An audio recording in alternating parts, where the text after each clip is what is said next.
Good evening, everyone, and welcome to another episode of Affinity's evening webinar series. I would like to begin by respectively acknowledging the Gadigal of the Eora Nation, the traditional custodians of this land. As we are a webinar series, I also respectfully acknowledge those in other traditional lands throughout Australia. On behalf of the attendees today, I pay our respects to their elders past, present, and to all descendants who have cared for this place since creation. Further, we honour those Aboriginal and Torres Strait Island people who are joining us today. My name is Dr Cathy Aher. I'm a senior lecturer at the University of Technology, Sydney, working in teaching and learning, an area that I really enjoy. But what inspires me most is the work of the Affinity Intercultural Foundation in building bridges across our diverse society through dialogue and friendship. I am proud to be a member of the Affinity's Advisory Board. Affinity has been working very hard during COVID-19 and has been continuing to promote the universal values on the online platform. In the month of Ramadan, Affinity hosted 29 episodes, including national and international guests, and since they've brought to you a webinar each week with many distinguished speakers and institutions, with many more to come until the end of the year. Tonight we have the privilege of collaborating with the Australian Catholic University and the Columban Centre of Christian-Muslim Relations.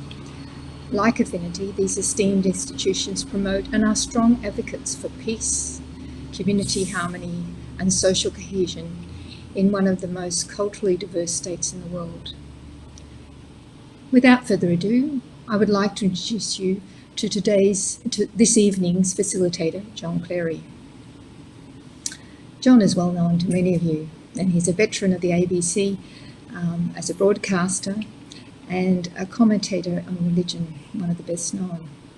In his 30-year career with the ABC, he has worked extensively in both radio and television, but is principally known for his association with Sunday nights on ABC Local Radio and the Religion Report on ABC Radio National.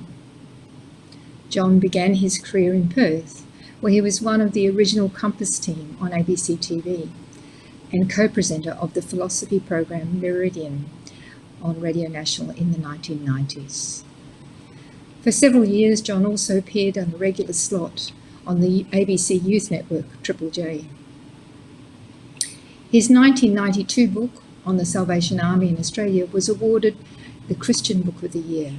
And in 2008, John was host of an interfaith event held by the Catholic Church in conjunction with the World Youth Day and the visit from Pope Benedict XVI. Welcome, John. And thank you, Dr. Cathy Aher, for that warm introduction.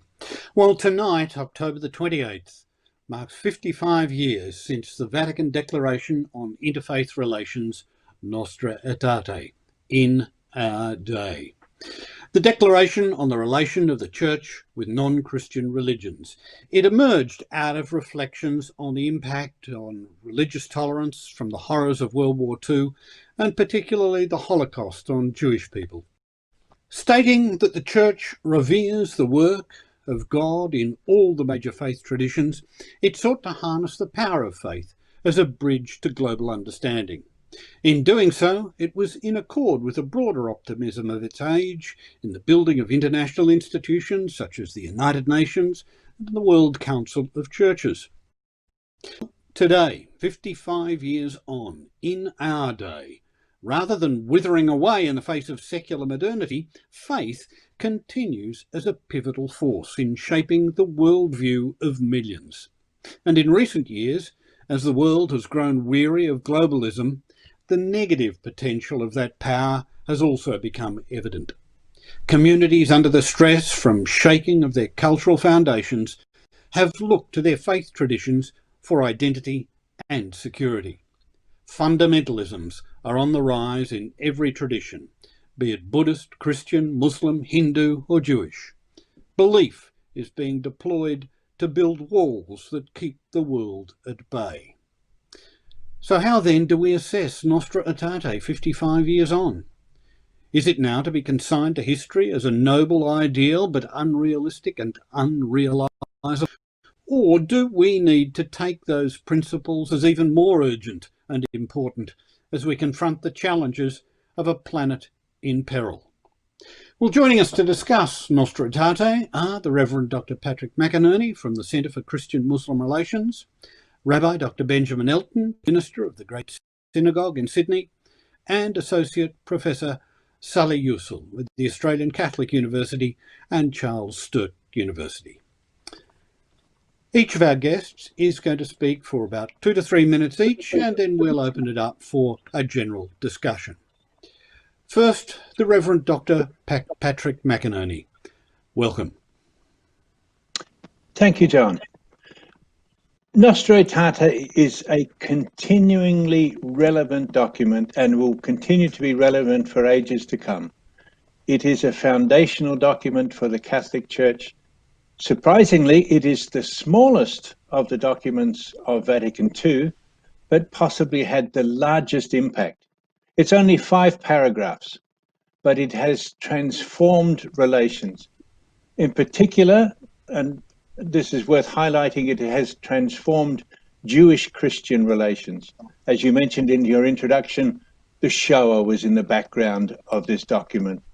And as Rabbi David Rosen has said, the transformation in Christian-Jewish relations is nothing less than a miracle. What has happened in these last 60 years is nothing less than a miracle. And it also has had impact on Christian Muslim and other relations as well. Unfortunately, it is not a well-known document, but both Pope John Paul II and Pope Benedict have referred to it as the Magna Carta of the Catholic Church's relations with believers from other religions.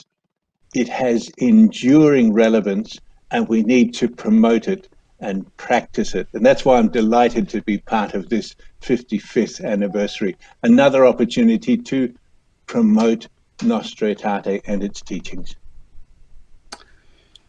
Thank you, Patrick McInerney. We shall be back with you in just a couple of moments. Now let's welcome the Chief Rabbi at the synagogue in Sydney, Rabbi Dr Benjamin Elton. Rabbi, welcome. Thank you very much. Good to be here. For me, the significance of Nostra Aetate is in 3 features. First, the repudiation of anti-Semitism. It condemns anti-Semitism as contrary to Christian teachings, and that was an enormous step forward to considering the anti-Semitism practiced by Catholics and by the Catholic Church and by other churches over the centuries. A full repudiation of anti-Semitism was an enormous first step in healing relations between the Catholic and the Jewish community all around the world. That was a very important first element of Nostra Aetate. The second is that the charge in particular of deicide, that the Jews today are responsible for the killing of Jesus, was also rejected by this document, which removed not only a very offensive concept as far as the Jews were concerned, but also one of the major causes of anti-Semitic feeling. So the document does not just will the ends without willing the means. It grappled with the major cause of anti-Semitism, the charge that the Jews killed Jesus, and the Jews of today, in fact, are responsible for his death. And the third, in many ways, the most remarkable aspect of the document is that it's confirmed that the Jewish covenant with God is ongoing, that God has not ended or broken his covenant with the Jewish people, and that we still have a living covenant with the Almighty, and that has not been superseded by that which may exist with between God and the Christian community. And that was also very important for Jews to hear. Now, as well as having these very positive effects, there were also effects of Nostra Aetate which caused some concern and which are very relevant to ongoing religious dialogue. I think some in the Jewish community felt that if the Catholic Church could give so much ground, then what was expected from the Jews in return? Would there be a demand or an expectation or pressure or aspiration that Jews would concede some of their theological principles also in the name of dialogue and the name of intercommunal peace? And so there was a certain amount of wariness at the beginning of interfaith discussion after Nostra Aetate, that the Jews might be asked to give things up which they held precious as part of their beliefs and traditions.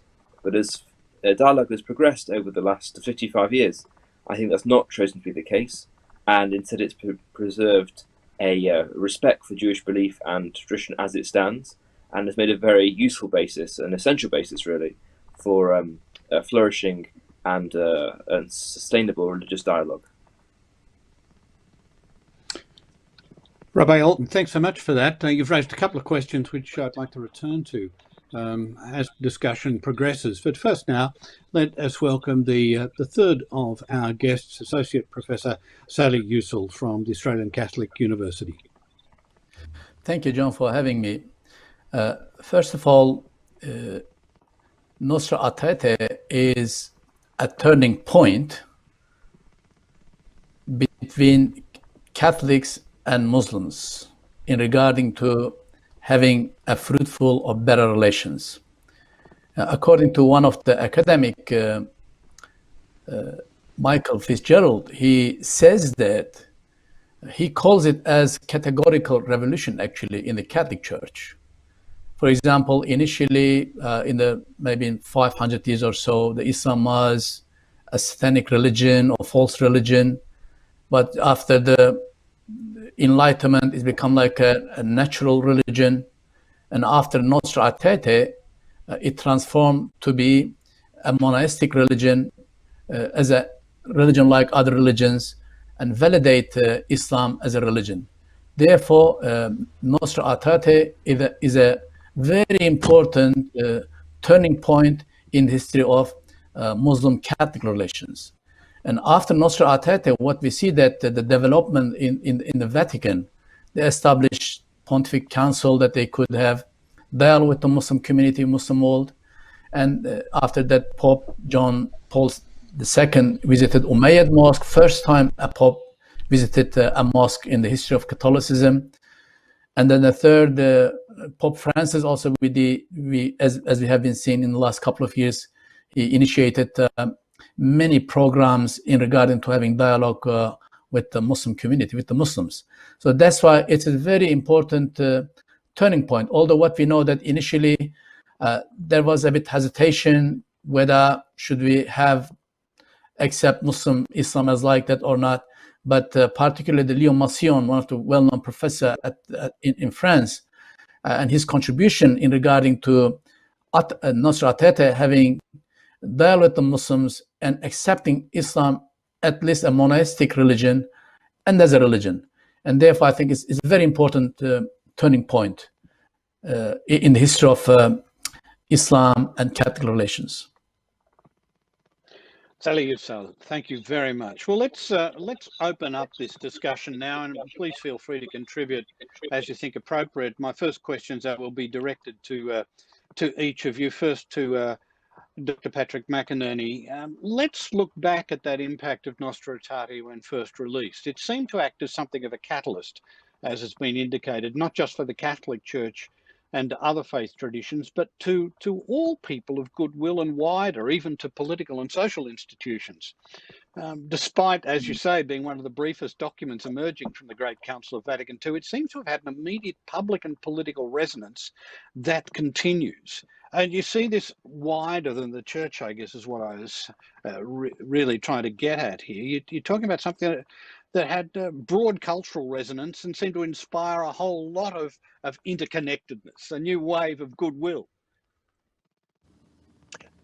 That's a very good description of it, John. The genesis of the document, as you may have guessed, was particularly Christian-Jewish relations. And when this became known, and it was shortly after the formation of Israel, some of the Arab bishops said, well, you can't talk about the Jewish question in isolation from the Arab situation. And so the Muslim element was introduced into the drafting of the process. And then Vatican II was a gathering of bishops from all around the world. And so the other bishops started to say, well, what about our situation too? We're living in Asia with Buddhists and Hindus and people of other religions. And so they were brought into the process of drafting the document too. And the document then became this multi-religious document. which is relevant to everybody. And while it is certainly a watershed for the Catholic Church, and both Rabbi Benjamin and Professor Salih have both acknowledged its respective contributions in Christian-Jewish and Christian-Muslim relations, and as I've indicated, it's to the other religions as well. I'd also like to acknowledge that it wasn't just the Catholic Church. The World Council of Churches was also producing similar statements. Other religions, other churches were also producing similar statements. But I suppose it's the strength of having a hierarchical organization that the whole of the Catholic Church was represented at Vatican II and was speaking internationally with an authoritative voice that really gave Nostra Aetate such worldwide impact. And it created a flurry of activities immediately afterwards. The Secretariat for Non-Christians was established. The Pope began to visit other countries and other religions. Delegations were coming to Rome to visit with the council. And so there was a flurry of activities that took place immediately after the council. Salih, let me bring to you a point that Father Patrick has just raised on Muslim-Christian relations. Edicts such as Nostra Aetate are, as Patrick indicated, rather top-down. They're edicts from the Vatican, a hierarchical authoritarian structure. Notice is duly taken from the bottom to the top, and we all salute and say, yes, sir, and off we go. Well, that's in theory anyway. But what about more communitarian traditions, such as the Islamic tradition? How are such insights on the faith communicated, and how do they gain acceptance within the range of traditions? Yeah, good question, John. First of all, when Nostra Aetate was announced, we see that there are two types of responses from the Muslim community in general in the world. Number one, generally the mainstream Islam and Muslims welcomed to that step for dialogue with Catholics, and also gradually we see this, it was not just on the top, as Father Patrick mentioned, many other steps have been taken. And the second group was a bit, let me say, critical and polemic sometimes, because one of the scholars, for example, Abul Ala Maududi from Pakistan, was head of Jamaat-e-Islami, and he asked Pope to use his influence and to stop attacking Islam and Muslims, let me say, in the media or in the culture and so on. There was another scholar, Mohammed Hamidullah from France, he sent a letter to the Pope, and even Azhar initially, they asked Pope to apologize for the Crusades. However, by discussing such polemics, it's not going to help anyone and will not heal the process. But generally, on the other hand, it was welcomed by the Muslim states and the Muslim community later, particularly. So it was, again, a good step. Two different responses, but majority, I would say, that was favor of it and welcomed. Rabbi Benjamin, in the Jewish community, there are the broadly affected Jewish communities around the world, of course, who welcomed this, but you also had the emerging state of Israel. And over the years, there seemed to be a number of concrete follow-ups between the church and the Jewish community. I'm thinking for some of the more concrete and tangible results seen in the interactions with the Jewish communities. What do you think were the key ones?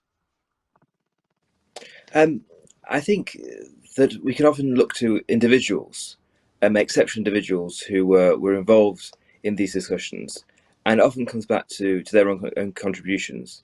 Now, I'm not sure it's so well known, even in Australia, but it was Australian bishops who were very important in the drafting of Nostra Aetate, because there's been a long tradition in Sydney, especially, of very good relations between the Catholic and the Jewish community, and between Catholic religious leaders and Jewish religious leaders.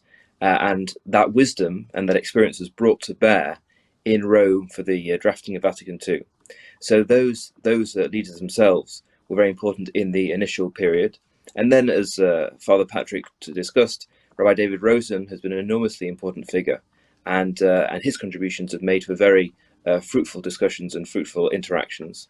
And the same has been true of some of my predecessors at the Great Synagogue. Rabbi Dr Raymond Appel, who was the chief minister of the Great Synagogue from the 70s to the early 2000s, was a very important figure in interfaith dialogue, worked very hard in the Council of Christians and Jews and other fora as well.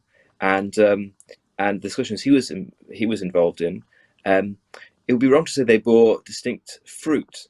But what they did do was they improved the sense of shared community and fellowship between Jews and Catholics. And I think that's always been the foundation of the best sorts of discussions, when they haven't tried to achieve anything concrete in theological terms, but they've increased fellowship and a sense of shared humanity between the two faith traditions. Well, having introduced Nostra Aetate broadly to our audience. Yes, Patrick.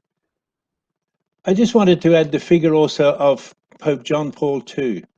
I think he made enormous impact in this area, and it was because of his personal experience in Poland with members of the Jewish community, classmates or children who disappeared and were not seen again, his own efforts to protect people. And throughout his life, and even in his papacy, there was a personal friend who visited him regularly at the Vatican, a Jewish friend.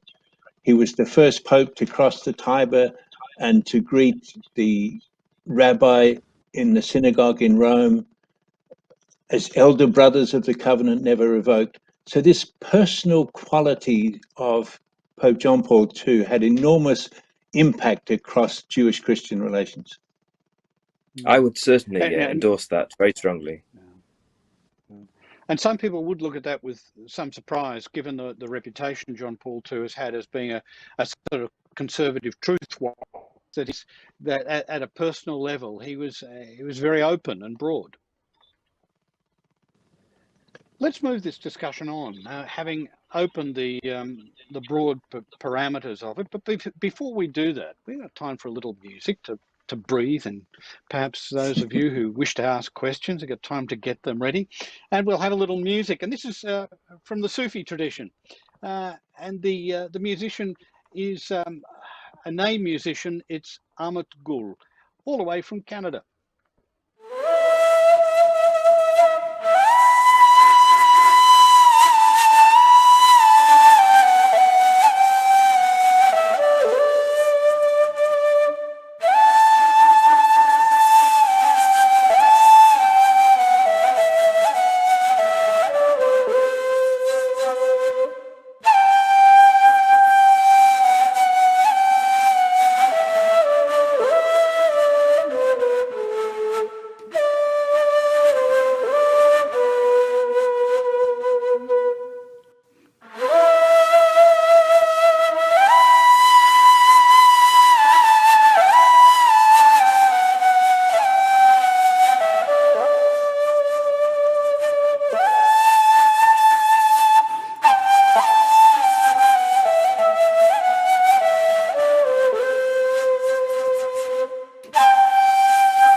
Amit Gul, all the way from Canada.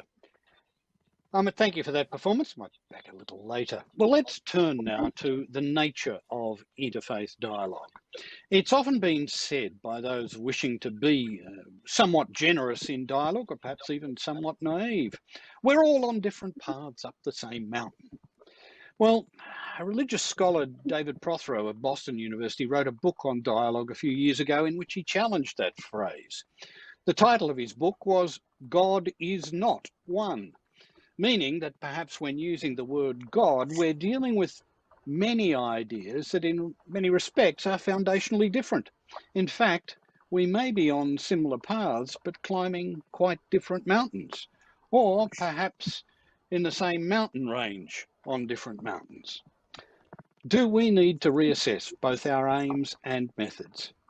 Rabbi Benjamin Elton, what's your observation about that general proposition about how we approach dialogue?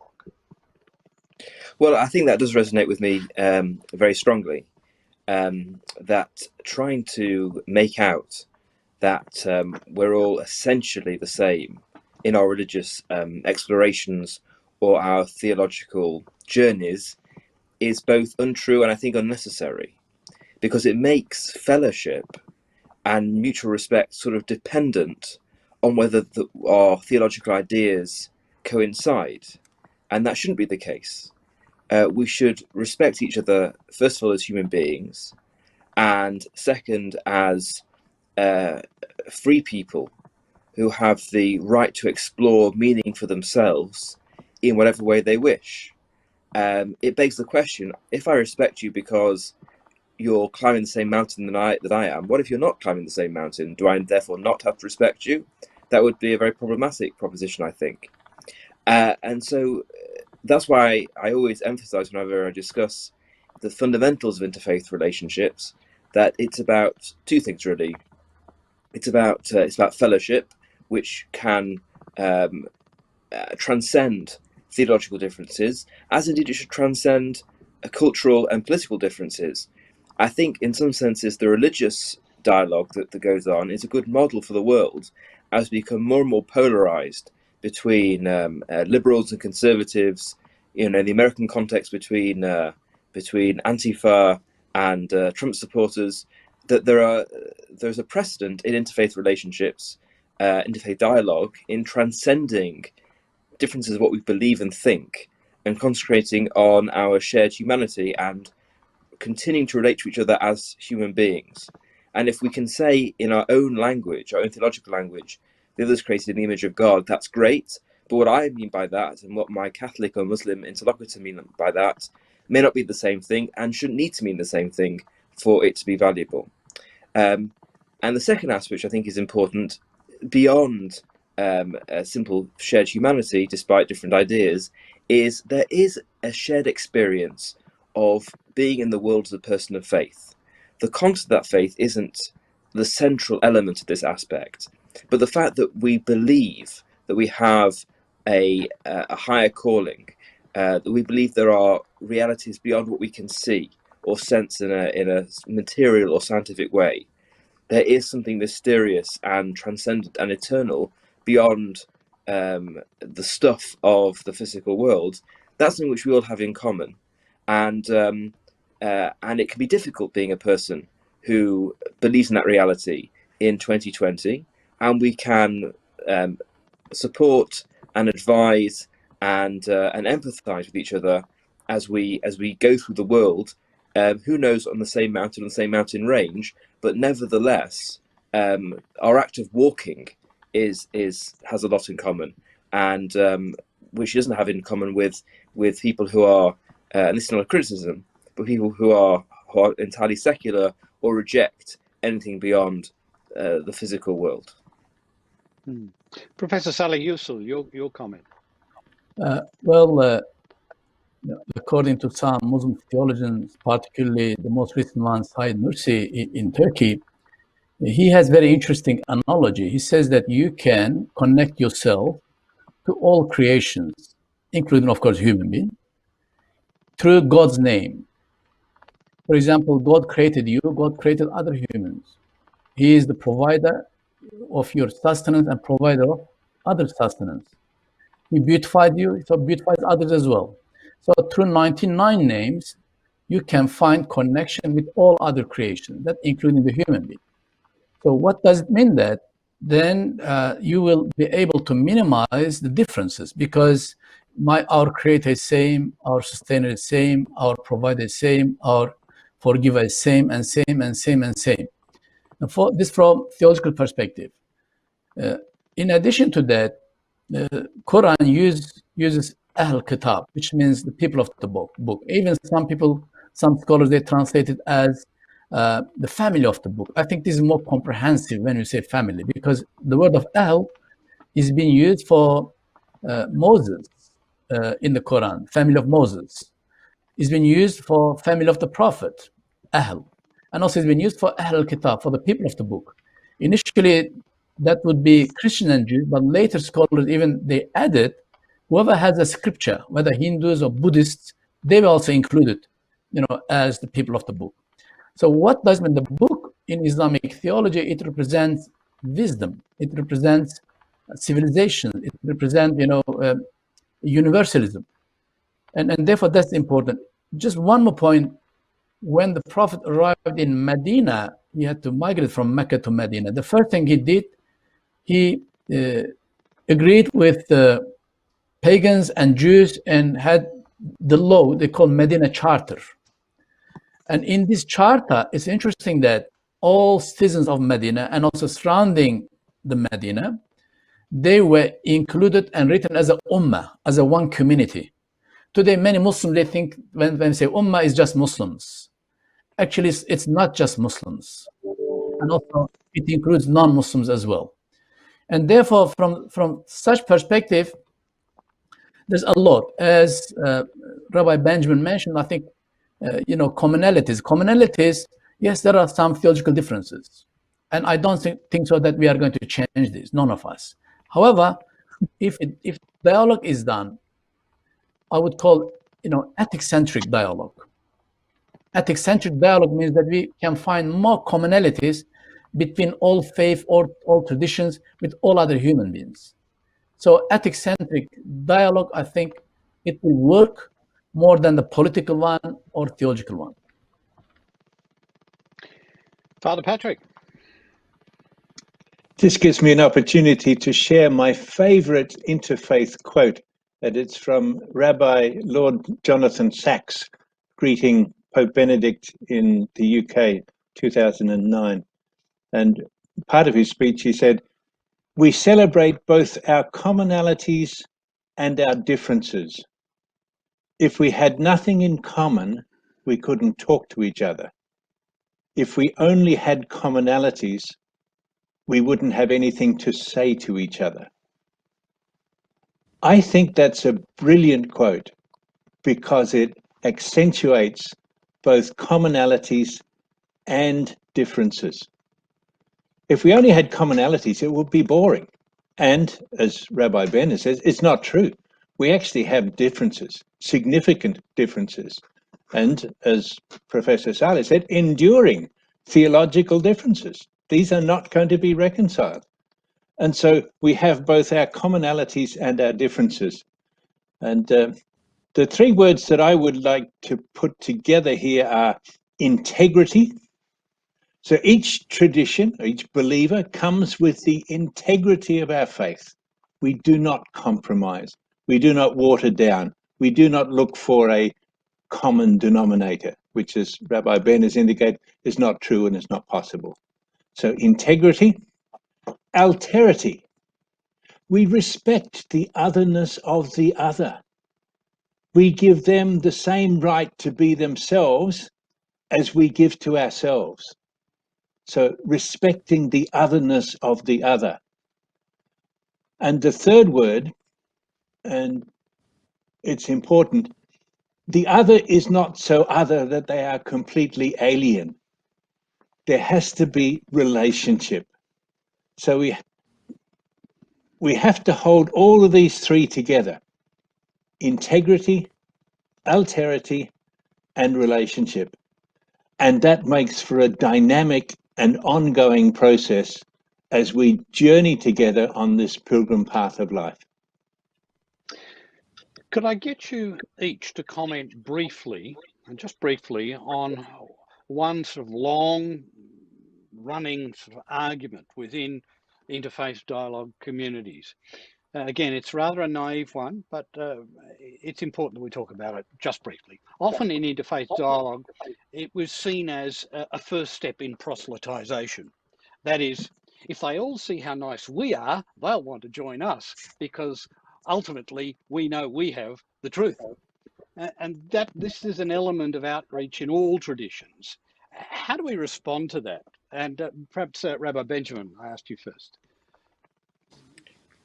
Well, there's been tremendous fear, I think, in the Jewish community that was the agenda. And that's how some people even greeted Nostra Aetate. And I think that's only dispelled by good faith, by the experience of dialogue and seeing over the course of decades that isn't the secret agenda up the sleeve. And Jews have seen that, I think, over the past 5.5 decades in relation to the Catholic Church. I think we're still more wary of some evangelical Protestant churches, but in the case of the Catholic Church, and as Father Patrick said, and I should have mentioned it because it's very important, I think Pope John Paul II coming to the Great Synagogue in Rome and greeting the chief rabbis representing the older brother of an unbroken covenant, that was seismic in the impact it had on the way Jews saw the way the Catholic Church saw them. And so I think there isn't really a sense nowadays that the Catholic Church is attempting to convert Jews. All churches have some outriders. The Anglican Church, for example, has some outriders still involved in proselytization. I'm sure there are some Catholics doing that too. But for the most part, for the main part, the mainstream of the Catholic Church is not doing that, and Jews now recognize that and can enter into interfaith discussion or Jewish Catholic discussion with much more ease and confidence. But I think the lesson is it's not something that happens because of a declaration. It happens because of experience over some time and trust building.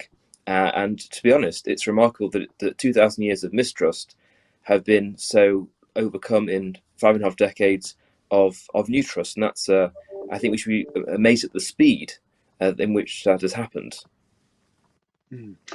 Professor Salih, on proselytization. There's such fear in the Muslim community to a certain extent as well, because dialogue for mission or dialogue for dawah, it can happen in both ways. We see this, particularly some reaction from the Muslim community that, the aim of Nostra Aetate is to proselytize, Christianity and to convert Muslims to the Christianity. And also there are some indications as well, by the way. If I can remember correctly, there was a meeting in 1984, a declaration that, dialogue for mission. So some of those who are opponents of the dialogue, they are using such declarations, against those who are in favor of the dialogue. However, here, I think, let our action talk. No need, to proselytize the religion. I think that's the best way. Otherwise, proselytization is part of the Islam, as part of the Christianity as well. That is a fact. However, if we have dialogue, let our actions talk instead of the words, or instead of proselytizing a religion or conversion. Dialogue for proselytization, I think, should be leave, behind, and more focusing on how we can do something better for the community. That is, I think, one of the well-known Christian scholar or Catholic scholar, Thomas Michel, he says, if the dialogue is just happening on the top, it will be like a dialogue club. If it is done in the roots, without, particularly this is my quotation, without proselytization, I think that will be more fruitful, and it will be welcomed, by the majority of, let me say, Catholic, Muslims, or Jews, or other people. Father Patrick. Since the publication of Nostra Aetate, the Catholic Church has developed quite a sophisticated theology of plurality and of plurality of religions and of dialogue. And I think it's possibly unique among the world religions to have such a developed theology of other religions. And it hasn't been without tensions. Unlike Judaism, Christianity and Islam are both missionary religions. Muslims have dawah, inviting people to accept Islam. Christians have mission, proposing Islam to others, not imposing it, as has happened in the past. So there is this tension between mission and dialogue.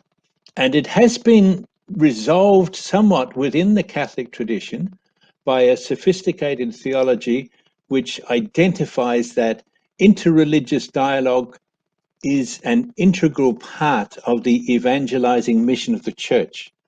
So that when I'm engaging in dialogue with people from other faiths or from no faith at all, that's already part of mission. It's part of making concrete by my behavior, as Professor Salih would say, in action, the love of Christ, which I have experienced in my life. So there are tensions there, but I think they can be resolved. Well, Patrick, let me continue on with you. And again, we'll keep this brief because we've got to keep our eye on the clock. There seem to be two dimensions to this. One is at the scholarly level, which I think we've dealt with between faith traditions. Such areas are for positive cooperation and what needs to be recognised as to one side and foundationally different. But the other aspect of this is within the faith traditions. That is, in schools and educational traditions, how well other faiths are taught and what are the principles of positive interfaith relations.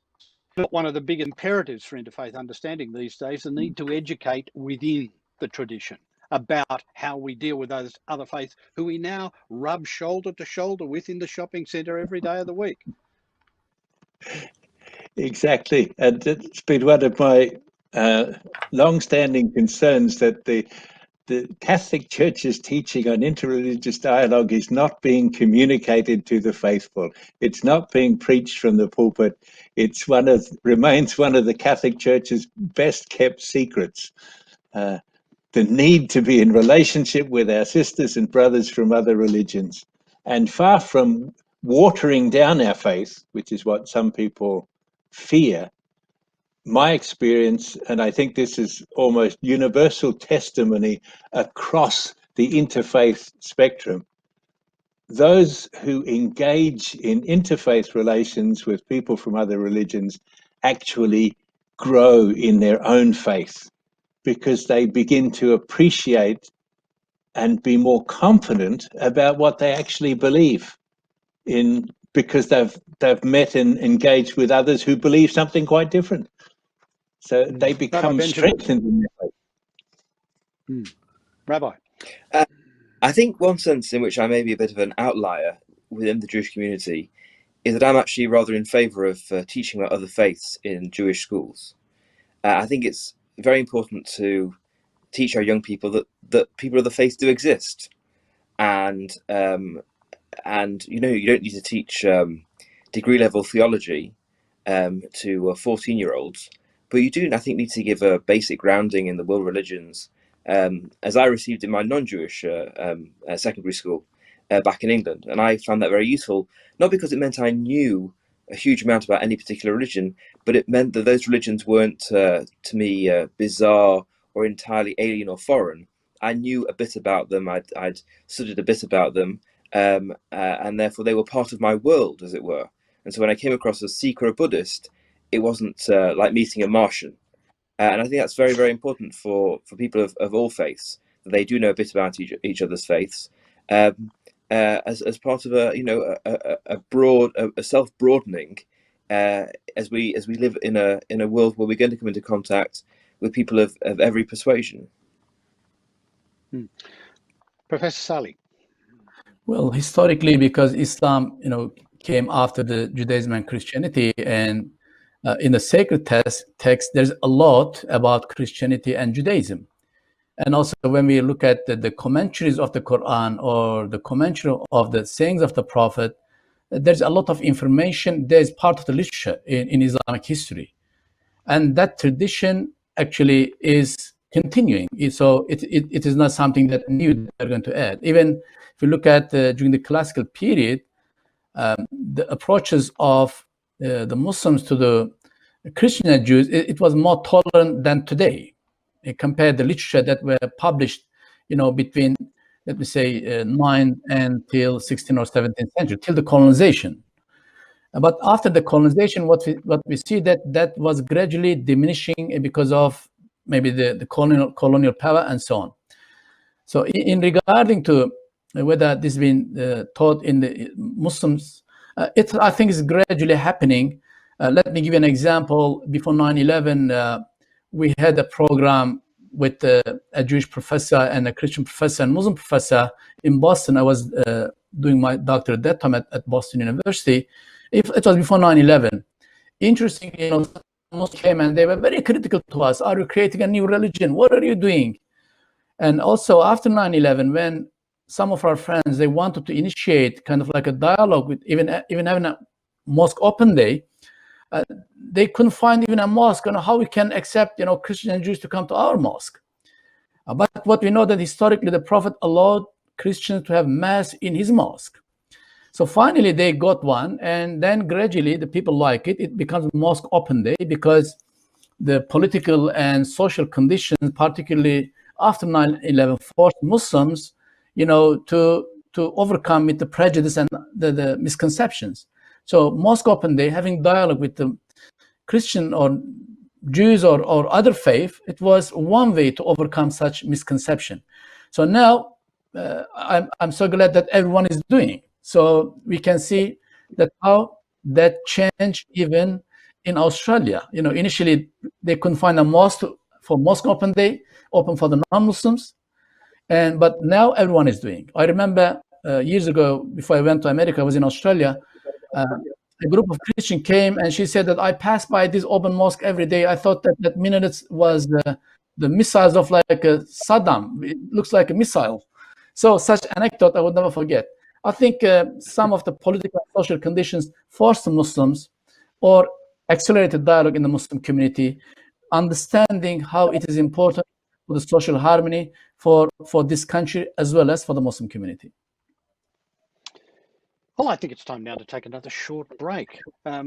Let's hear again from a little musical performance from Ramel, Jewish cultural mediator and singer Maurizio De Veroli, and he'll be enlightening us with this piece of music.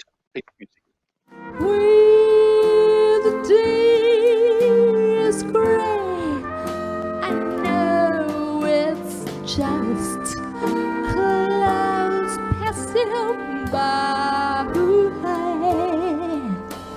He'll give peace and comfort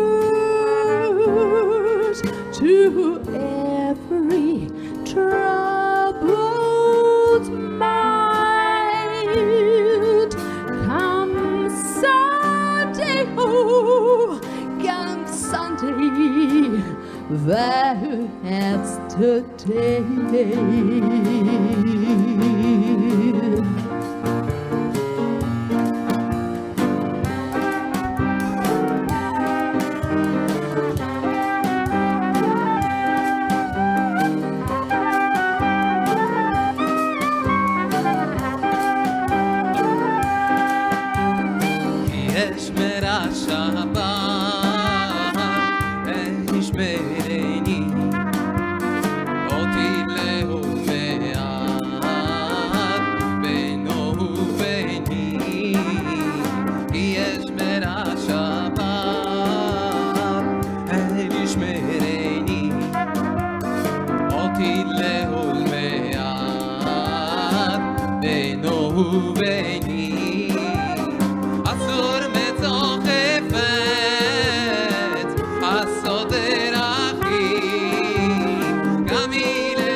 Grezio Veroli and friends.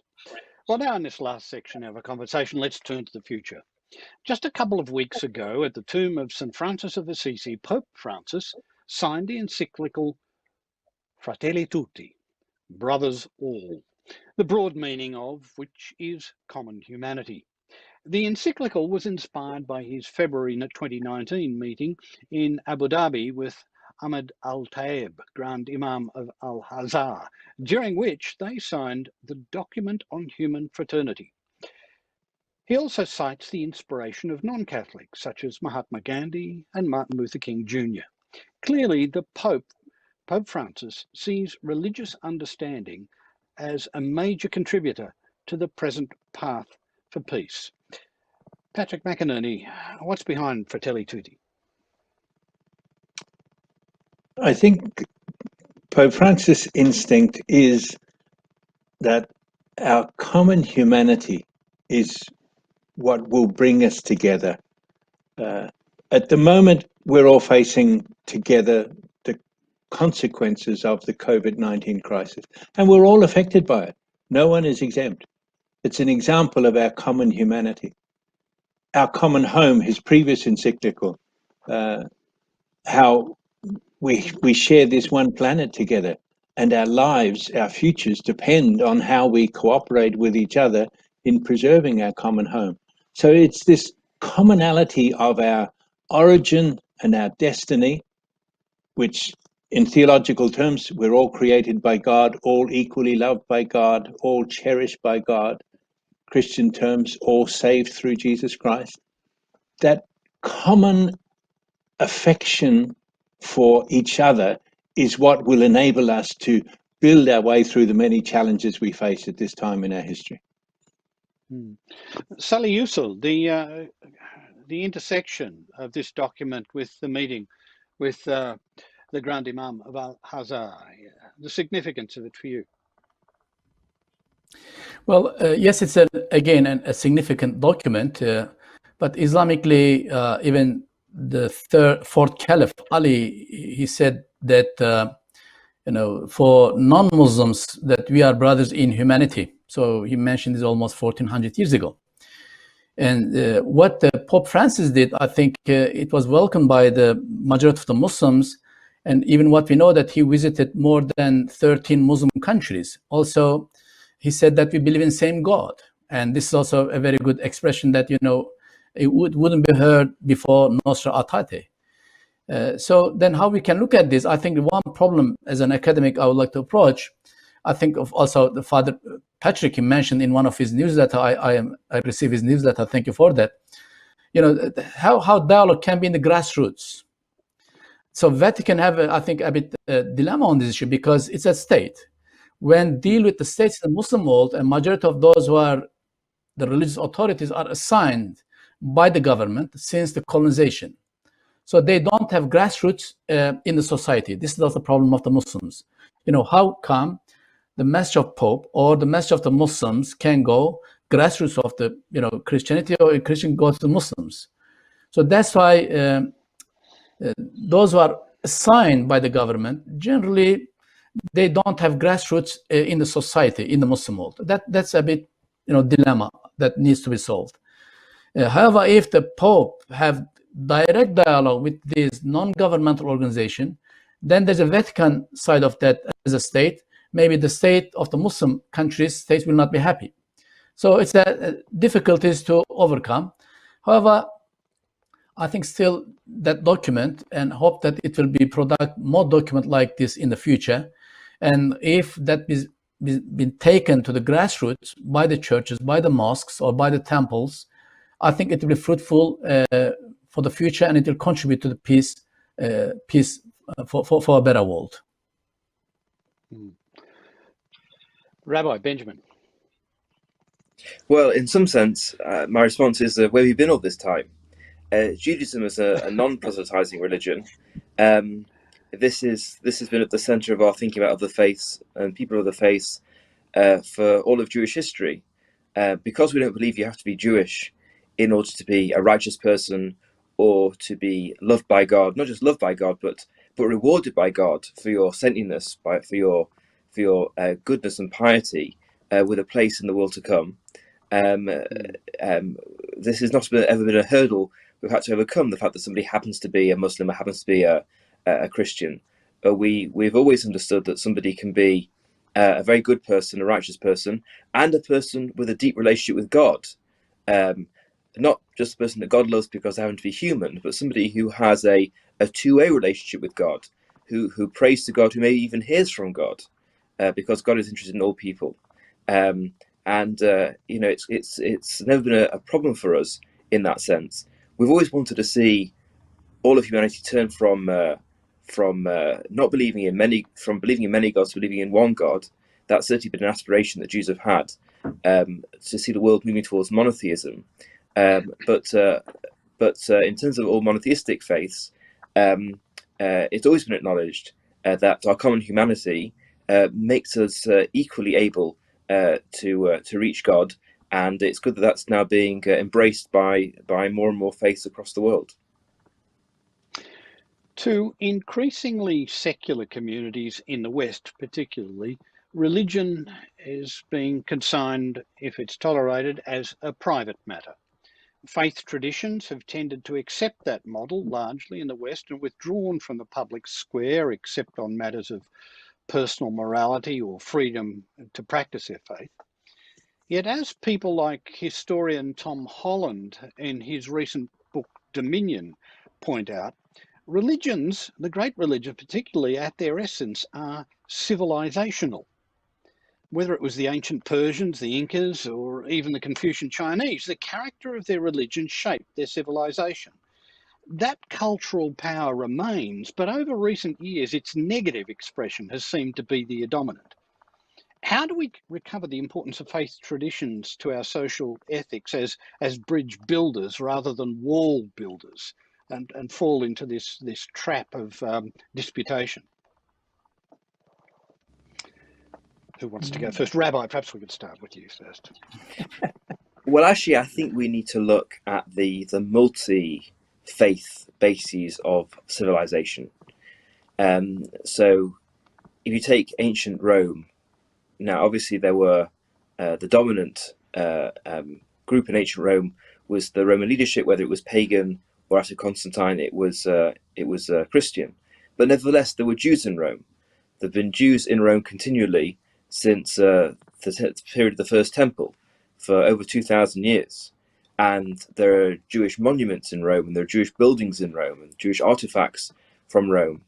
The world of 16th or 17th century England was a multi-faith environment and a multicultural environment. There were different sorts of Christians. There were Jews. There were some Muslims. There were people of African background and people of European background, people of Middle Eastern background.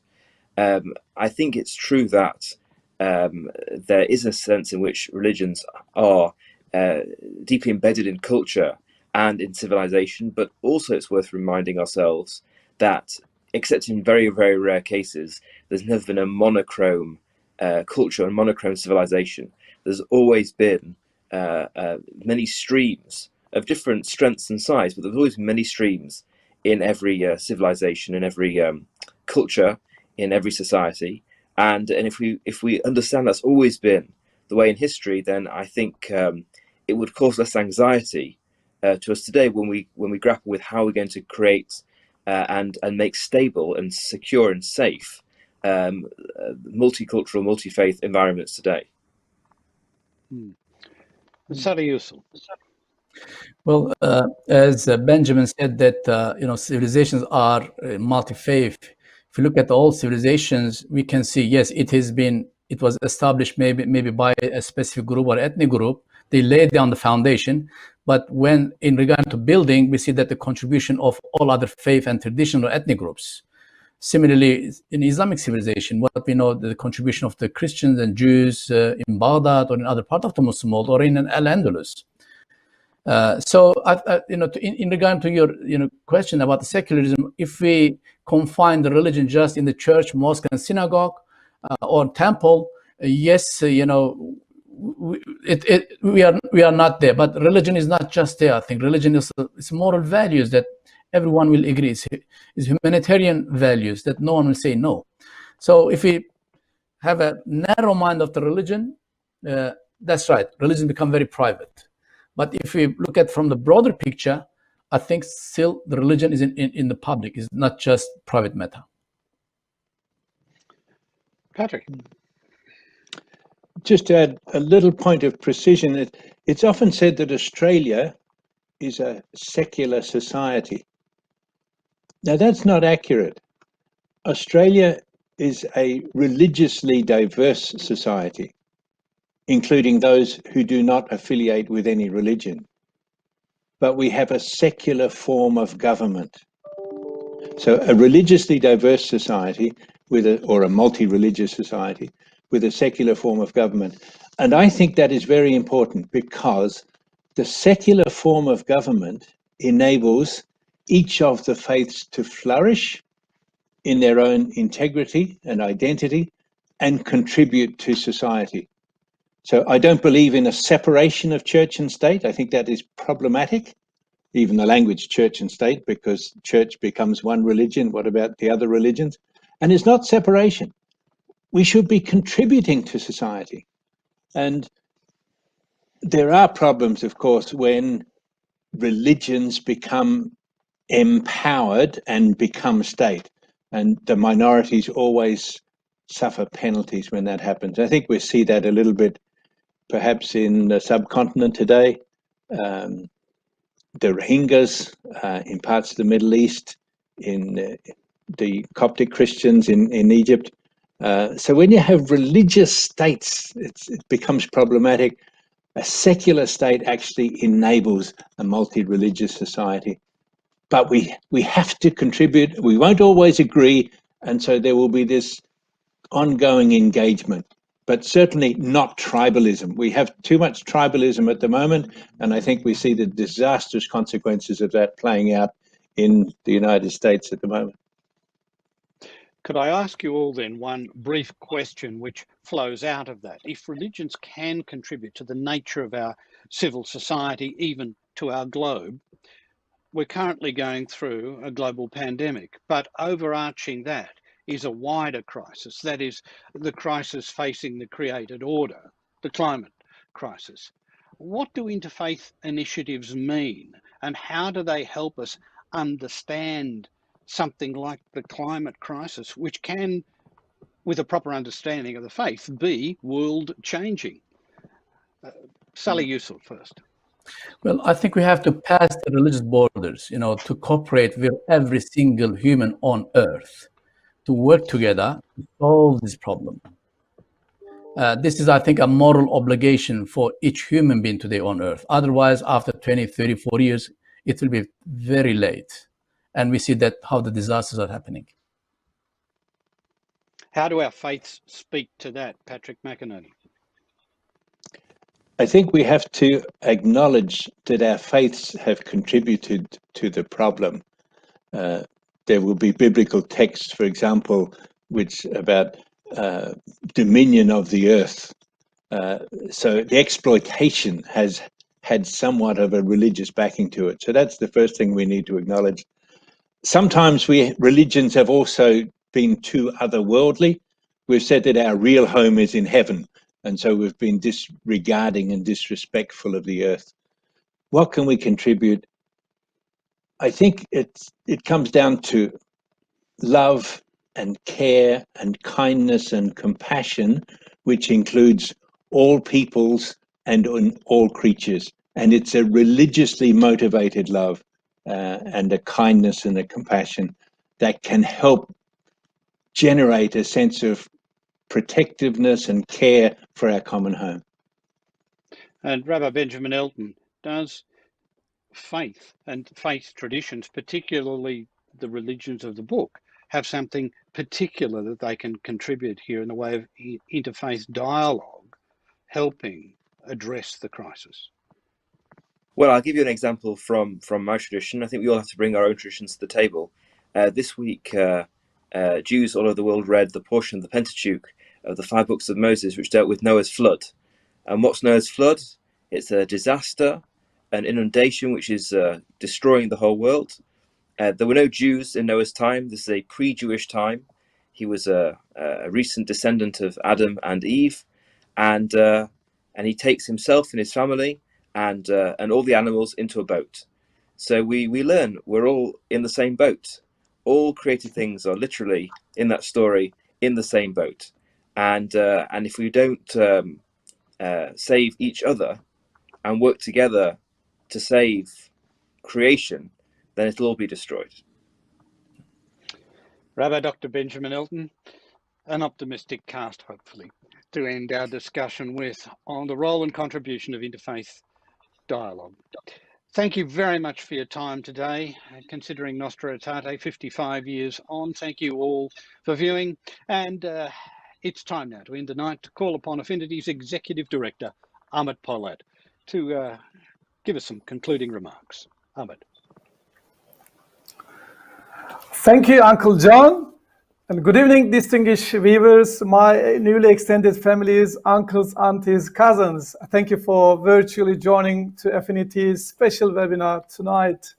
My heart is full tonight, and I would like to express my immense gratitude to our distinguished speakers, Reverend Dr. Patrick, Rabbi Dr. Benjamin, and Associate Professor Salih, for their heartfelt commitment and dedication to true dialogue, which is based on peace and love. I truly believe being here tonight proves you are true dialogue ambassadors. I'd like to extend my sincere thanks to Uncle John for facilitating tonight's webinar, as well as my cousins Maurizio from Rome and Ahmed from Canada for their musical performance, and finally cousin Kathy for the warm welcoming.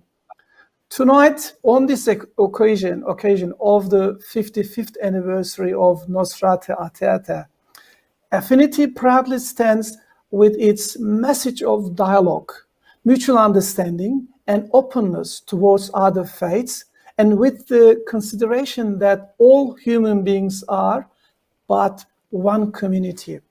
Pope Francis has referred to Nostra Aetate as the beginning, a journey of friendship, the first step in promoting the culture of dialogue and building bridges. As he mentioned early this month with his new encyclical Fratelli Tutti, he invites us to recognize every human being as part of the same human family, with his remarkable universal prayer for all. How good and pleasant it is when brothers live together in unity. Indeed, Affinity commits itself to work with all faiths, cultures, and communities towards mutual understanding and collaboration together in building a just, harmonious, multi-religious, and multicultural Australian society. I would also like to share that tonight is also a very special evening for the Muslim community. It is the birth of Prophet Muhammad, peace and blessings be upon him, Mawlid an-Nabi. I believe and pray this special night brings together all of mankind, social justice and moral welfare, as well as peace and freedom. Dialogue between all faiths in our time is today more necessary than ever. All I can say in my own humble words is that interfaith dialogue has figured so prominently in my thinking, speaking, writing, and activity that I truly believe dialogue will bring peace, inshallah, harmony, and living together in plural society. The pursuit of dialogue begins with sowing seeds of love and friendship and ensuring we welcome all in our hearts. Keep updated with Affinity's upcoming webinars by subscribing to our YouTube channel and following us on Affinity's social media. Thank you, our virtual audience, for giving your time tonight and joining us. I hope to host you all soon. Have a lovely evening and take care. Thank you.